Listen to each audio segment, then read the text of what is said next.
It's the Bloody Tuesday, Q and I. You want a spray? I think this was the yellow one. It's for you. Eat it. Eat it.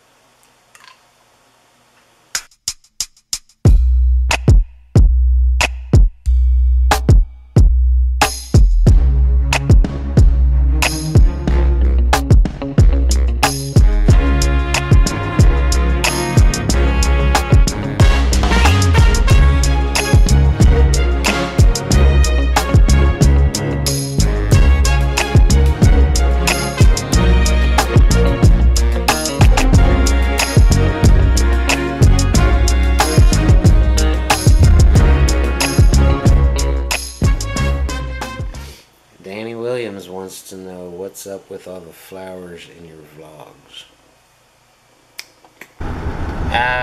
Wildflowers, because they're everywhere, they're very plentiful and they're colorful and they're available.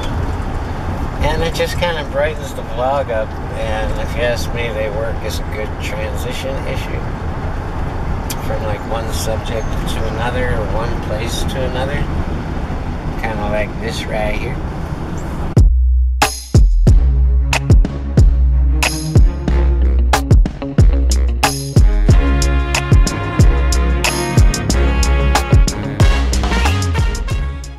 Autumn Bohatis wants to know if she saw you recently in Johnson City, Tennessee.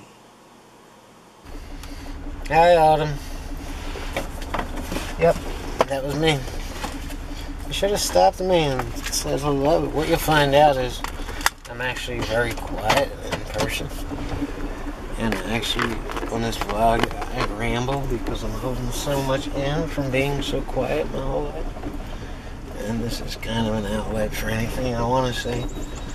I learned when I was young to just keep my mouth shut because, you know. No, it's not that. I was just shy. I was introverted. I wasn't sure if I trusted or liked people.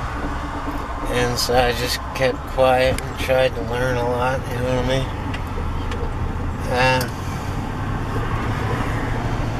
Anyway, I'm getting off topic. Yeah, you should have stopped me and said hi.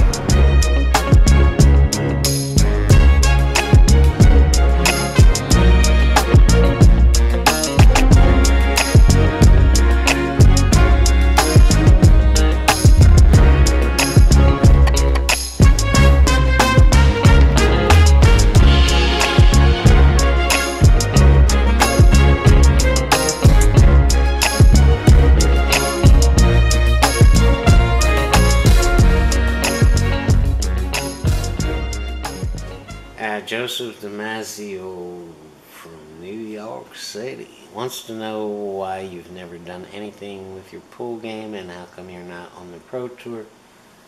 Joe's not being a smart ass. He watched all your pool videos and wants to know why you never went for it. This is probably going to be a long answer and it's a little bit complicated. And you can almost say I did go for it and I failed. But that's not the whole story. I got married and was tied up with that, and pool and women just don't mix, and there's a lot to this, and I'm going to try to give you an answer that doesn't ramble on forever and just gets to the point, but it's a little bit difficult for me, so bear with me, and you guys who are pool players will understand this. And you guys who aren't, and there's probably more who aren't than are, there's a lot to learn here, so check this out. A lot of people who've never tried to do it don't really understand how tough these guys are, and I appreciate the comments and your belief in me, but I'm telling you, Joe, these guys are tough, and I mean they're tough. Especially the ones who stuck with it over the years and are getting a little bit older and trying to get over that hump into the pro ranks. They're tough, man. And I never got there. I never got over that hump because I like to eat, you know? I just got tired of sleeping in the car. I got tired of matching up against people I really had no business playing. I didn't stick with it because I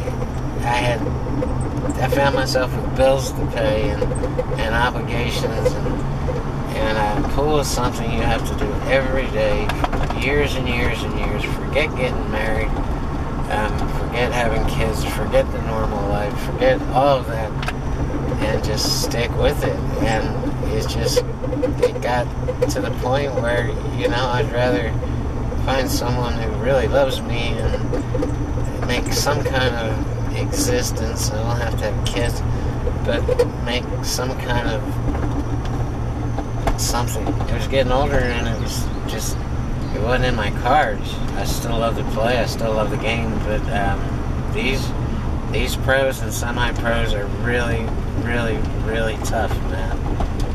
And often it just comes down to one bad break, one bad roll. You're sleeping in your car.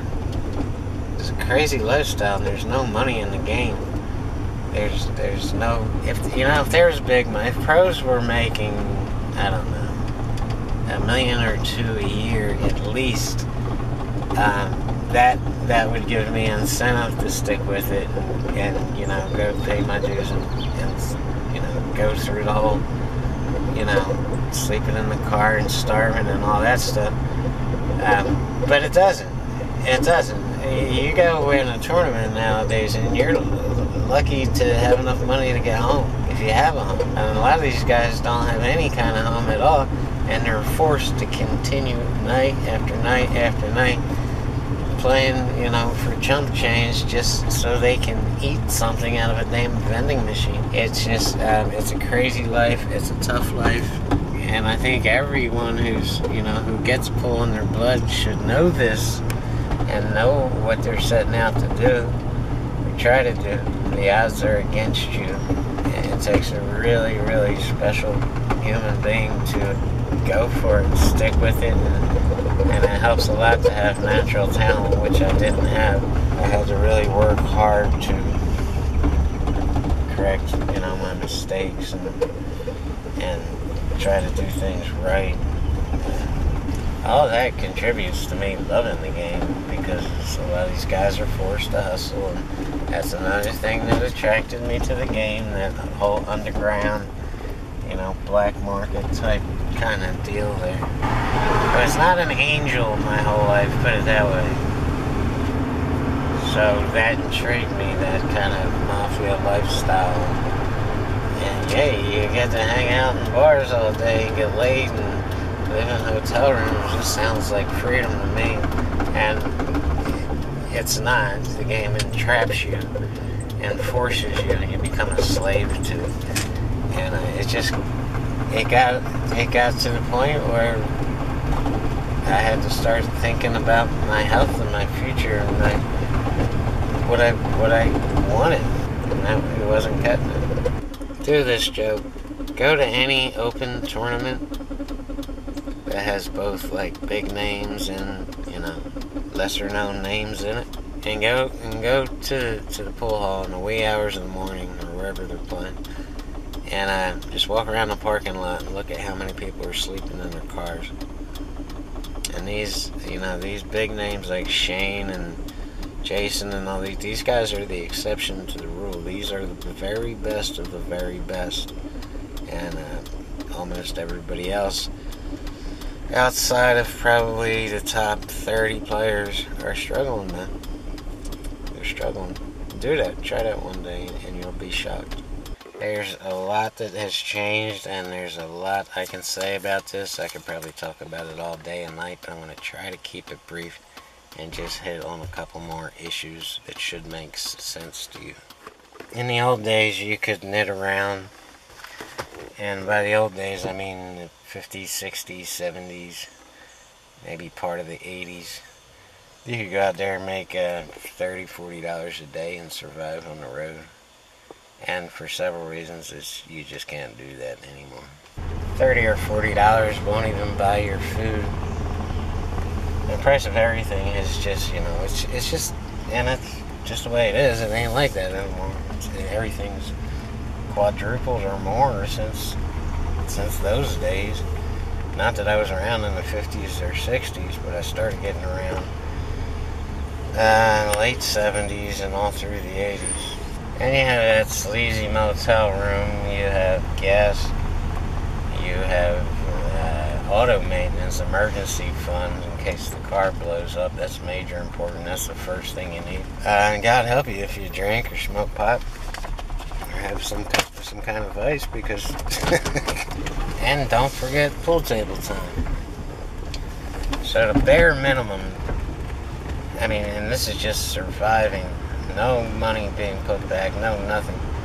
You're gonna need to make, and this is bare minimum, and really roughing it is about $160 a day, and that's 7 days a week. You don't get a day off, and those expenses just keep coming. You still have to eat, you still have to pay for the room, and it's not like you can say, okay, wait a minute, I'm gonna take a break. You can't take a break, so now you're enslaved to it. You're just not going to find enough nits or just small-time gamblers to make 160 or 170 a day.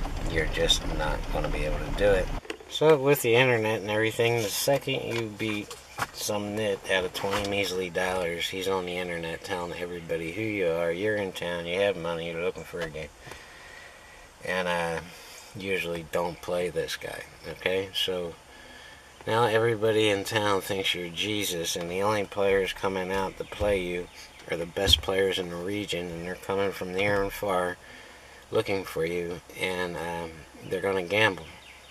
That's what they do. And you're not, well, I mean, some guys go through them, but these are the very rare exception, and I just wasn't that rare exception. And that's even if the big guns come out. If this little Nick gets on the internet and tells everybody you break better than Shane Van Boning, and you run out like Jason Shaw, even the big guns are reluctant to play. So now you don't have the nets, you don't have anything, and your only chance to do anything is to play one of these guys for your bankroll. And he's not coming to play you because he sucks. In the old days, there was this unwritten rule in pool that you just don't talk about how someone plays. But it's not respected anymore. People just don't respect it. And that's if they even know about it. So you just let nature take its course. You let whoever match up with whoever, and you sit down and you shut your mouth. Otherwise, you're knocking somebody's action. And it was liable to get you killed. You're literally taking food out of a pool player's mouth, and there's this brotherhood, this unspoken rule that you don't do this. And, somebody wants to match up, it's their own, they can take care of themselves. In most cases, they're an adult. But it doesn't work, it's not respected anymore. And people love to pretend or think they know something that nobody else knows. And they can't wait to gab. And it's a shame, but it is what it is, and the internet just made it all worse. It's called being a knocker, to knock somebody's action, or to just gab and pretend that you know what you're talking about. And in most cases, like I said, you don't. But everybody wants to pretend they do. So, on top of all this, the expense, the knockers, the fact that no one's going to play you, the whole, on top of everything, you have a lot of drugs today. A lot of people are consuming a lot of alcohol, and they did in the old days too, but alcohol, you get a belligerent drunk every now and then, you just get the hell away from it. So with drugs comes a lot of violence, and a lot of desperation, a lot of people doing anything for money, including robbing you and cutting your throat in a parking lot. Joe, hear me out here before you call me a dick. Here's my advice to you, man. Get a job. And in your spare time, work on your game as much as you can. Okay? Forget a social life. forget everything except your job and your pool game. And I don't mean go out and play in your league thing and with your buddies and bang balls around. I mean really, really work on your game and your weak points, and I'm sure you know what they are by now. Find the regional trails around within like 200 miles of your home and try to get to as many as you can on the weekends. Okay? And continually try to up your game and to do better and better and better every weekend in these regionals. And when you start getting into money, that'll supplement your income, and road expenses won't be as devastating. They won't take your entire paycheck. They'll actually leave you with something to eat. Alright? And grind it out that way. Forget all the gambling and the hustling and the old school crap. And it's done. It's over. So when you start winning these regional tournaments, it's going to occur to you that your game has improved a lot, and you're going to ask yourself, is it time to go see how I fare against Shane Van Boney and Jason Shaw and all these guys? Find a pro open tournament and enter one and see how you do against them. And if they send you back home, so be it. Just keep playing the regionals and keep doing what you're doing. And if you have it, if it's in your cards, eventually you'll be a top-ranked pro and you'll be making a living just doing what you love and playing pool.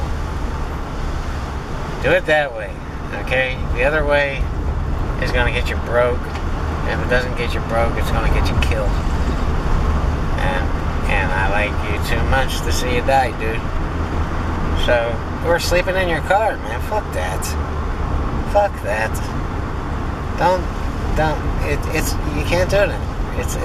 It's not possible to do it that way anymore. It was a thing that existed many, many years ago, and it just does not exist anymore. So just keep your head. And you're going to have to rough it, even if you're, going to these regional tournaments. It's not going to be easy, man. And you're still going to have to pay a couple nights hotel rooms and food. And it's most likely going to take your whole check until you get better and better.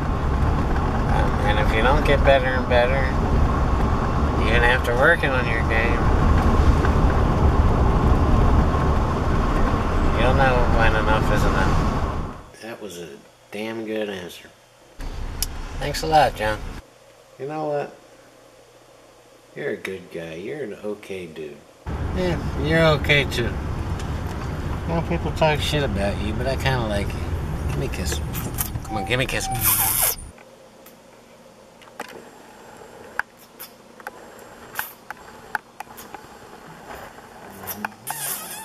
Hey, dude, just like between me and you, can you pick up a bottle of gin after work? Bring it home. Just a little bottle of gin. Like, a quart. No.